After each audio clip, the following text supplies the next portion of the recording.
obviously, if you guys are not aware, the Federal Reserve announced on Sunday, they held an emergency announcement that they were slashing interest rates to zero. It's not exactly zero. It's the federal funds rate, and it's between 0 and 0.25. So we'll talk about that. What does this mean, and how will zero interest rates affect you? What does this policy mean? Well, what it really means, when people refer to the federal interest rate, they really mean the federal funds rate. So it was previously 1 to 1.25%. It's a target range. It's not a fixed number. It is a target range. The federal funds rate was at a rate of 1 to 1.25%.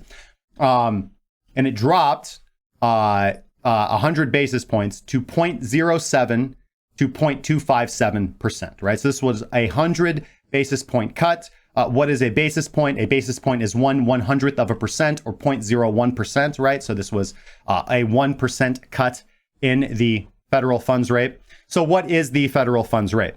For those of you who don't know, the federal funds rate, it's a benchmark for short-term lending for banks, right? Now we can get a little bit more complicated and talk about the two overnight operations that the Fed has instituted since the financial crisis. Obviously, the overnight repo markets and then asset repurchase agreements. Again, we'll get into that maybe in a later time, but it's a benchmark for short-term lending for banks. In practice, the interest rate that banks charge other banks when they loan them money on an overnight basis. And it's a benchmark for many consumer rates like mortgage rates, auto loan rates, student loan rates, things of this nature. Now, we've obviously heard a lot about this, but I've gotten this question a lot, so I want to cover it today. Hey, Justin, we've heard you talking about repo, the overnight repo markets, and the federal funds rate, and zero interest rate policy. Why do banks give loans to other banks on an overnight basis? Why is there this overnight repo market, and what role does the Federal Reserve play into it? Why is this such a big thing? Why is the repo market such a big deal? Well, by law, the Federal Reserve requires that banks maintain a reserve equal to a percentage of their deposits. Now, typically that's going to be 10%, right? But this depends on the net amount of transactions for a bank or financial institution. Now, they are required to have this 10% overnight. They are required to have the required 10% reserve of their deposits overnight. And if they do not have it, if they do not have the required 10% reserve, they will borrow the money to hold overnight from another financial institution and return it later, right? So for anybody who's watched Zeitgeist, or for anybody who's kind of familiar with this kind of thing, this is the basis of fractional reserve lending. Banks use money that they do not have to hold as a reserve requirement as available equity to loan out, as available cash to loan out, right? And so this is obviously what banks want to do. Now, the Fed, in this movement to slash interest rates to zero, also reduced the reserve requirements for banks, right? Now, with the interest rate cut, the Fed has dropped reserve requirements to zero, right? Has dropped reserve requirements to zero. This means that banks are not basically required to hold any reserve overnight and can use all of their available capital for the basis of new loans, right? Now, we'll get into the ramifications of this in a second, but first let's talk about the other thing that the Fed announced, right? And this is quantitative easing. This is QE4. QE4 is now confirmed. This is the fourth round of quantitative easing since the 2008 financial crisis. It's really the fifth round of quantitative easing, if you know what I mean. But QE is when the Fed prints money and uses it to buy securities from banks, right? This increases the bank's reserves by offloading liabilities and making them flush with cash, and that makes them cash flush and able to loan out more money. Now, the goal of quantitative easing is to make it easier for banks to give loans. Now, we have to remember that this is, a lot of people, when they talk about quantitative easing, often talk about it like, for some reason, like the Fed is aiming a gun right at them, and they're not. This is aimed at the broader economy in theory, and not at the individual level of the consumer. Meaning the zero rates, the reserve requirement cuts, the quantitative easing, all of these things are not aimed at consumers, but they're aimed at institutions and firms that find themselves short of cash, right? Because cash is king. Why is the market tanking? Because people want to hold cash. Bank of America just announced today that they are limiting cash withdrawals to $3,000. A lot of smaller and local banks are beginning to have liquidity problems. This sets the stage for bank runs, like significant bank runs. We're already seeing they're already afraid of a bank run because cash is running short. They're using the money. They're not required to hold reserve. So they're utilizing all available deposits essentially as loans. Some will be doing this recklessly, and this sets them up to not have enough money on hand to fulfill depositors who want to withdraw, right? So again, I'll say this here. I did this today. I went and withdrew $4,000 from the bank in cash to have on hand. And I recommend, I don't want anybody to panic, but I just want people to make sure that they have enough cash on hand to cover goods and services, especially since it seems like we're going to be on lockdown for a month, if not longer. Now,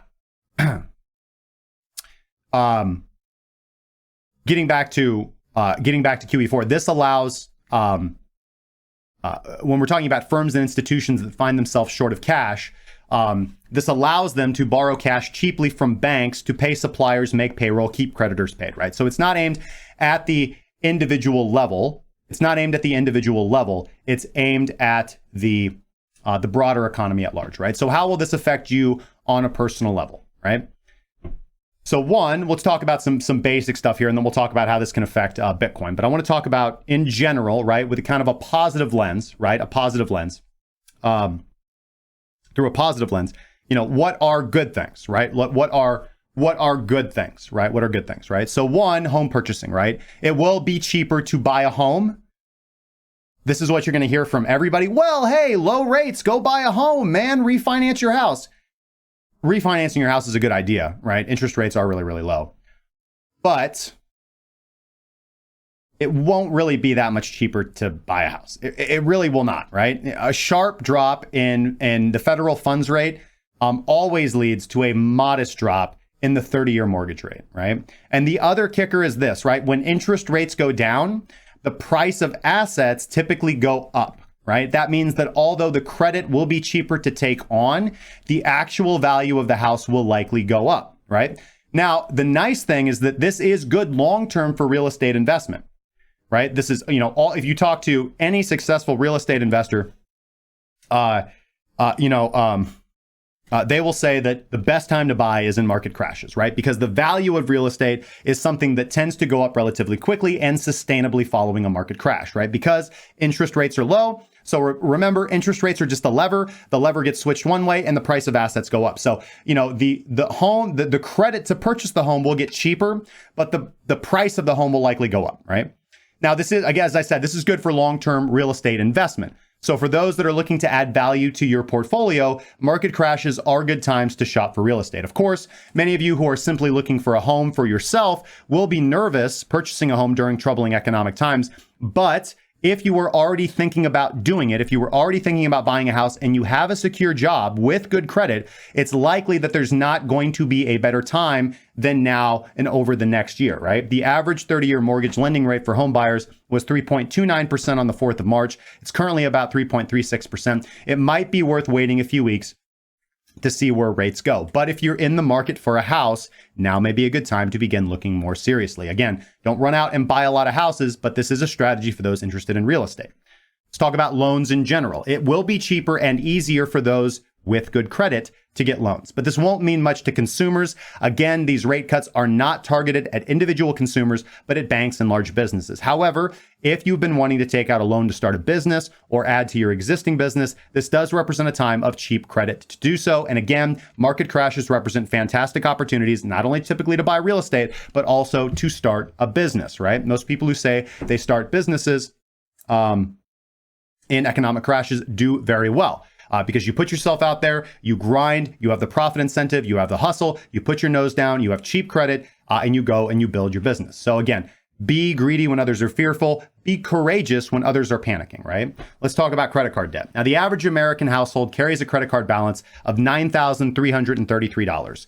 Interest rate cuts do mean that APRs on credit cards will come down, but not very much. With banks receiving significantly lower interest on loans, they are going to be looking to make up for that with high interest credit cards, right? So expect the average rate to continue to hover around 15%. However, again, monthly payments should come down a bit for those making the minimum monthly payment, which you should always do.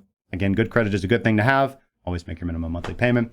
Savers. Let's talk about what this means for savers, right? For those sitting in cash. And again, we'll talk about Bitcoin here in a little bit. So as you might expect, zero interest rates are not good for your savings account. Inflation is already a tax on those who save money, thus the creation of assets like Bitcoin, which are deflationary in nature. But this will be more pronounced, guys. We've already seen high interest rate accounts like Robinhood, which dropped from 1.3% APY to just recently 0.3% APY, and Wealthfront, where I hold my savings account, currently dropping from 1.26% to 0.2% APY. So we've seen a deep slash in high interest savings accounts in response to the Fed's cuts. And this is something that you will be seeing at your own bank as well. The upside to this at your local bank, you weren't getting any good interest rate on your savings anyways. That's why you're buying Bitcoin with your money. So again, just to kind of sum up, my main concern of this moving forward is we're all familiar with the practice of fractional reserve lending. And if you were concerned about it before, you should be now, right? So again, this drop means that any bank can utilize their entire deposit sheet essentially as the basis for making new loans. Typically it just depends on which way this way goes, right? This can be a good thing if the world doesn't freak out. But the last time the market crashed, we didn't have this absolute kind of mortality gripping fear holding everybody, such as COVID, right? So again, they're not required. Banks will, by their own discretion, if they're smart, but they're not required to really hold a lot of reserve, if any, back. That means that if a bank has $100 million deposited with them, they can issue up to $100 million in loans. Now, this can be a good thing for economic stimulus. It means the banks will have more money to loan out. However, the reason the banks are required to have a reserve in the first place, as I said, is to ensure that banks can facilitate withdrawals. A bank's profit motive, as in all free market systems, is what drives them. And a bank doesn't make any money when their money sits in their vaults as reserves. They certainly don't make money when you withdraw money from the bank. The reserve requirement was put in place to prevent the danger of bank runs, when depositors en masse withdraw their money from banks due to fear and panic. Look what's happening right now. There's certainly plenty of that. And the significant danger of this situation is that depositors do go to withdraw money in increasing numbers from the banks to hold cash, which is currently king, on hand, so that they are confident they can buy goods and services over the coming months. And without a reserve requirement, and with banks issuing more loans, we run into the danger of banks not having enough reserve to facilitate withdrawals. If a bank cannot facilitate withdrawals, they will borrow the money from another bank. However, what if enough banks are inundated with withdrawal requests? Then the bank will turn to the lender of last resort, right? They will, again, this is not, the story doesn't end there. That's where most of these conspiracy theorists on YouTube will stop. They're like, well, and then everybody dies, right? And people are eating human flesh, right? No. They turn to the lender of last resort, and that's the Federal Reserve. The Federal Reserve will be forced to engage in more quantitative easing by purchasing more securities from banks to retop up their reserves. Now, the Fed can print an unlimited amount of money. However, by doing so, they signal that the banking sector is in massive crisis, which will lead to more depositors making runs on the banks, and this quickly can spiral out of control, leading to more panic and anxiety in the market. Certainly more selling in the marketplace, which pushes us into a very terrible situation of declining asset prices and rising monetary supply, right? Not stagflation, like crashing asset prices, right? Due to absolute panic in the market, and rising supply of money, right? If you guys want to see inflation on the scale of, just to be conservative, we're talking, 1% to 2% higher than we've seen per year. And the effect of just that on the cost of goods and services for the regular American is terrifying, right? And the really bad potential is how quickly these things can spiral out of control. Now, Bitcoin was created as a response to this, right? I want you guys to be aware of what can happen so that you are prepared, right? You guys have been watching this channel. I have been very consistent in my message that people should not panic, that markets do recover. I think, and I know that this is not going to be a popular opinion for a lot of people in cryptocurrency, right? But this is my opinion, right? And you guys come here to hear what I have to say and what I believe. We can complain about America and its economic policies and its social policies a lot, okay? But it would be disingenuous of us to not look at the broader world and say, compared to places like China, for example, or Zimbabwe or Venezuela, that we do not have it pretty good in this country. All right. As corrupt and immoral as our government can at sometimes be, again, the government is only the sum of the people, right? And we generally have some pretty decent people in this country, right? So again, as a libertarian, as somebody who believes in limited government, this highlights the absolute necessity of government to get out of money. I do not want government involved in the regulation of money whatsoever. The free market should determine the value of money and the supply of money, as it does these things very well. The government should not be involved in this. I would like to see almost all of the cabinets of the federal government cut, slashed, abolished, right? Not all of them. I'm a transitional libertarian, right? I don't think that absolute anarchy now is not going to get us where we want to be. We will just end up in a situation where we do not want to be if we get people rioting and revolting in the streets and toppling bank buildings. That's not productive, right? That's kind of what we want long term, right? We want our children in the future to look back. We want to tell them stories like, well, back in the day, we just let the government do everything. We certainly don't. We want to tell those stories, right? We don't want to tell our children, as we're sitting there cooking over the campfire, our fresh Cronenberg meat, right? Back in the day, we rose up and took this world from those bastards. And now we live in the hovels, right? Again, things are certainly not perfect, right? And it's up to intelligent, passionate, motivated young people like us to put these ideas forward, to educate our communities, to educate our societies, to reduce the power and scope of the federal government, to bring more power back to local states, to bring more power back to local communities, to be more engaged with your local community, and stop relying on this absolute circus media that is the whole federal election cycle and everything that's on CNN and C-SPAN. It's absolute garbage, man. And again, it's not because all these people are evil. I am not this Illuminati, lizard lord, FEMA death cap conspiracy type guy, right? I think that we live relative to the other governments on the world in a fairly just and humane place, all right? And again, I have a lot of complaints about the way that we've structured things, but the goal is to look at where we are and move forward. So an economic collapse is certainly not what I want. It is certainly not what I want to see Bitcoin do well. Honestly, guys, it's going to take a long time to get worldwide adoption for Bitcoin and to get world economies humming nicely along the baseline that Bitcoin can be, right? That Bitcoin is, right? It's going to take time, right? And we're not going to get there if everything falls to crap first, right? And so I have a lot of, complaints against people who are like, Bitcoin, even Bitcoin maximalists who I respect, who think or say that, God, I can't wait for this market to collapse so Bitcoin can be proven right. That's a terrible thing to say, man. It's a terrible thing to say. You have no idea the human suffering that you are asking for your project that you believe in to shine, right? This is the problem that I typically have. And again, I want to be very fair here because I have my same issues with those who are on the right. So I don't really just want to say, I was about to say, with a lot of people who lean hard to the left, I often find that they find their ideals more important than, or they overlook the suffering that might be necessary to accomplish the equality that they want. But I want to be fair here. Again, the reality here is I don't want to bring my personal political bias into it. It's more about people who hold ideological truths more important than human life and liberty, right? Human lives, the lives of our fellow men and women, are what's paramount here, right? The quality of life on Earth for ourselves and our brothers and sisters is what's important, right?